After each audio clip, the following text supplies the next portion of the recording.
¿Quieres saber el secreto oculto del éxito que nadie te cuenta? No es un truco ni una ruta rápida. Es una pequeña alquimia cotidiana que mezcla manos encallecidas, decisiones repetidas y una fe que se mueve a la vez que actúa. Imagina el sol rozando la piel, el olor a tierra removida, un muchacho con las palmas agrietadas por años de trabajo, sosteniendo en la palma un puñado de monedas contadas como si fueran semillas. Ese paisaje, entre viñas y esperanzas, fue el escenario donde se empezó a desvelar lo que pocos nombran y que cualquiera puede empezar a practicar hoy. Andrés era joven cuando llegó a los viñedos al amanecer por primera vez. Venía sin más herencia que la tenacidad que su madre le había templado con historias y con pan de cada día. Sus manos aprendieron pronto a conocer el surco, la poda, el peso de cada racimo. Pero lo que realmente lo distinguía era otra cosa.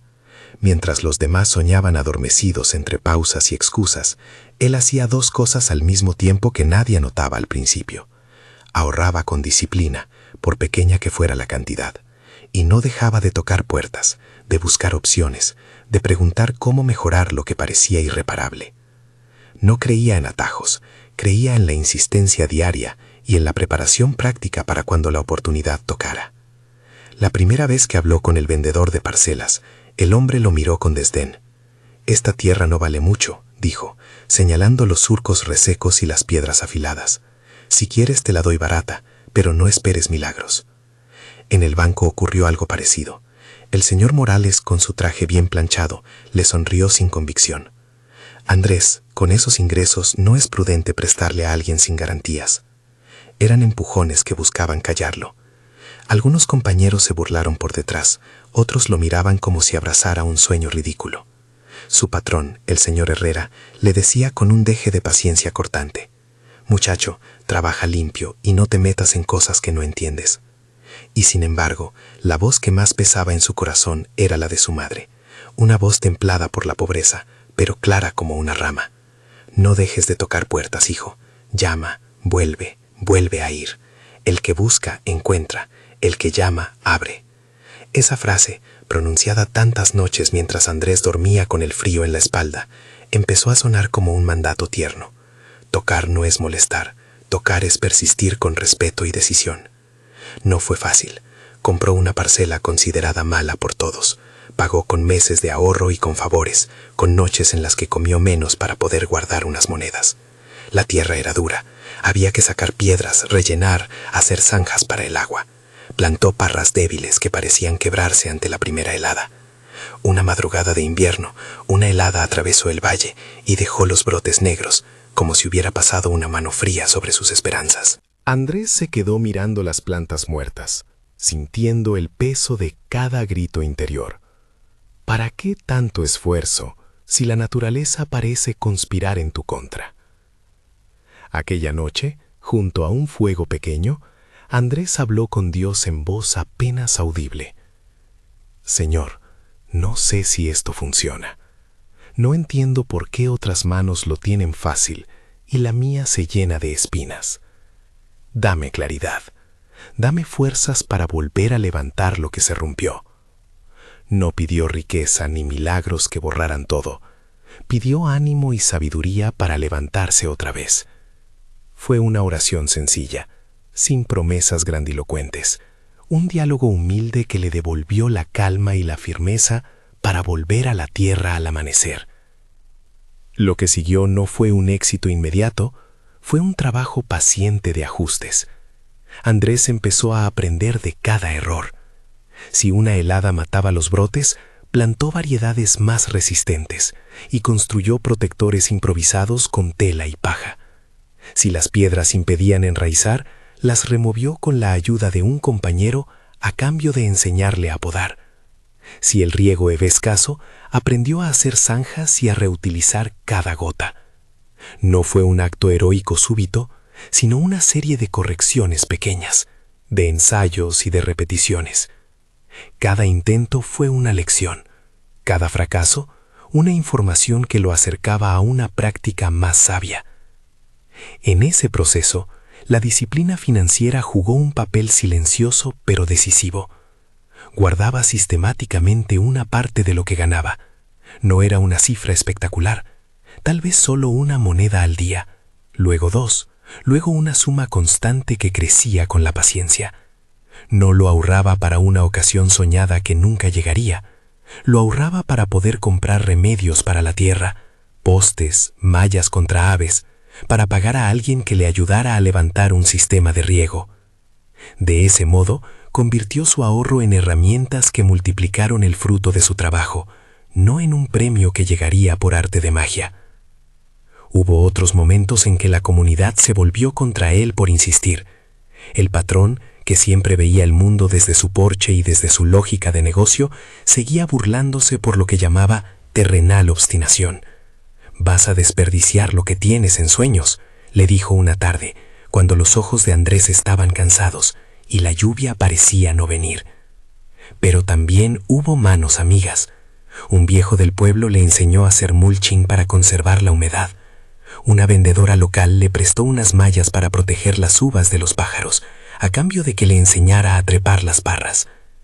Pequeñas alianzas fueron formando una red que, sin fanfarria, iba empujando la balanza hacia algo posible. La insistencia de Andrés no fue ciega, fue acompañada por la apertura constante a aprender.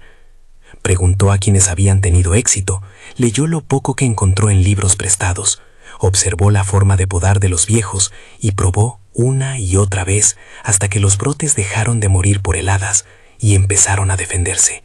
Cambió la manera de sembrar, mejoró el soporte de las vides, ajustó el calendario de riego. No dejó de tocar puertas, tocó la del comprador local, la del pequeño banquero del pueblo, la del hombre que compraba uvas para hacer vinos en puerta a puerta. Cada llamada, cada paso, abrió una posibilidad nueva. Y llegó la temporada en que la tierra respondió. No fue de golpe, fue un amanecer en el que se asomó entre hojas un racimo gordo y brillante. El joven sintió que su cuerpo contenía a la vez un alivio y una incredulidad. Cuando el comprador llegó, olfateó las uvas, las probó y su expresión cambió. «Esto tiene otra cosa», murmuró, no por falsa cortesía, sino por reconocimiento.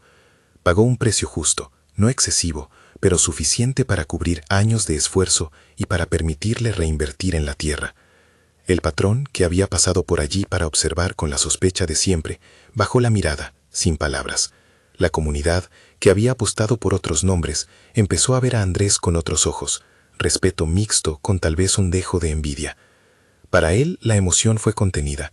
Sabía que el gran logro no era solo la venta, sino las manos que le ayudaron, las lecciones aprendidas y las noches en vela en las que no había renunciado. En la cosecha hubo silencio y luego una especie de comunión laboriosa. Los compañeros que antes se burlaban pusieron manos. Las conversaciones eran ahora menos cortantes y más llenas de preguntas honestas. Uno de ellos, Paco, dijo sin dramatismo: «Aprendiste la lección difícil. No es solo desearlo, hay que hacerlo cada día». Otro, una mujer que le había prestado mallas, añadió: «Y abrir la mano para pedir ayuda cuando la necesitas». Pequeñas frases que, a su manera, resumían la fórmula: voluntad combinada con acción concreta y comunidad. ¿Qué es entonces ese secreto oculto que nadie te cuenta? No es un talento sobrenatural que solo algunos poseen, no es una promesa de riqueza sin costo, es una conjunción práctica: persistir con inteligencia, tocar las puertas que importan y transformar la fe en trabajo visible. Es la insistencia que combina la oración con la pala, el ahorro con la técnica, la confianza con la humildad de aprender. Es la valentía de volver a plantar después de la helada y la paciencia de esperar una temporada para recoger. Si tu vida hoy parece una tierra dura, el secreto no te pide que creas ciegamente, sino que te muevas con constancia, que guardes lo que puedas, que pregunte y que ajuste. La escritura lo plantea con una frase que Andrés escuchó muchas veces sin entender del todo, hasta que su experiencia le dio sentido: «Pedid y se os dará, buscad y hallaréis, llamad y se os abrirá». Mateo 7:7.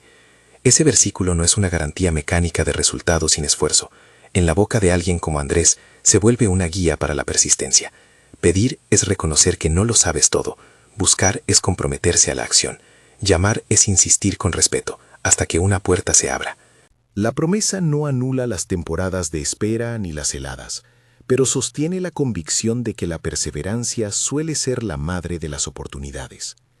Si te preguntas cómo puedes aplicar esto en tu vida ahora, No se trata de grandes gestos, sino de hábitos que puedes empezar hoy. Guarda una pequeña parte de lo que ganas, aunque parezca insignificante. Destínala a comprar herramientas para tu proyecto o para aprender una habilidad.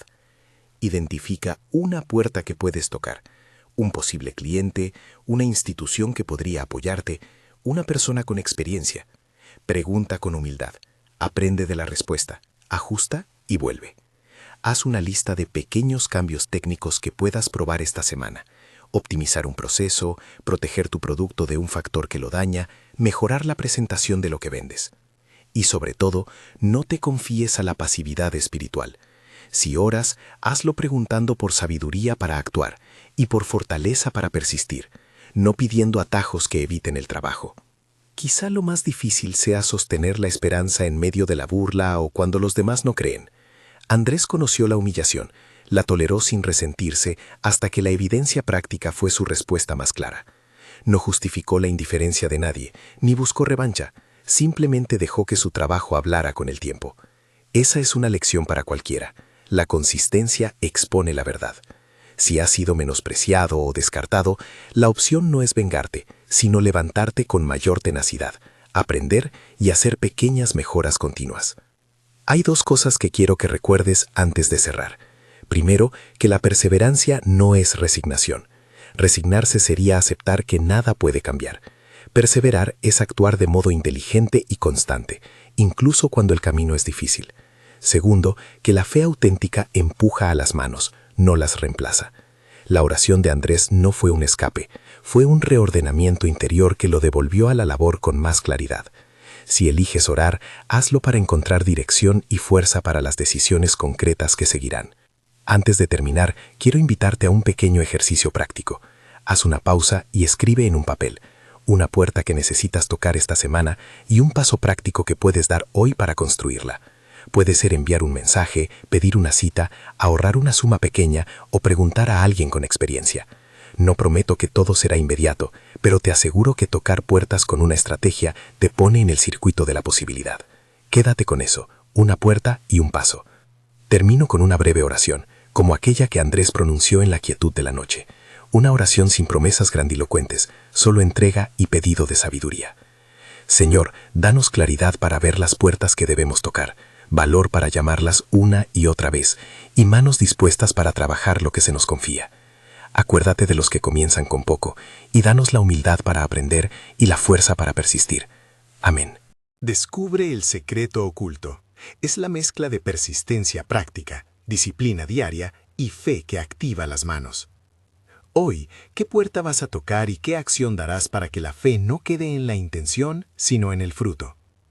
Si esta historia te movió, compártela con alguien que necesita empezar a tocar su propia puerta. Y cuando lo hagas, recuerda que cada pequeño esfuerzo cuenta. No hay secreto mágico, hay constancia con propósito.